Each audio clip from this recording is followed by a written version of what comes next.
Sampunipun anak-anak kula manggula mentah. Lajeng nasib kula menika pripun? Kowe jenengmu sapa? Kula Prawira. Kula menika ingkang dipun sepuhaken mapan wonten ing mriki ingkang ngayomi dhumateng anak-anak kula kala wau.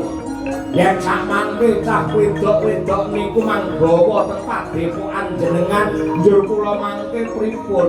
Tegesipun boten badhe wonten tiyang jaler ingkang dolan mriki, kula kelangan sandang pangan. Ditikane wong ki yen ora duwe kapitayan marang Gusti wedi kelangan rejeki. Wis, ripalungguhan iki papan pelanyan iki kudu ditutup. Kabeh melu Semarang gene mbangun kayangan dandani Gusti Pakarti.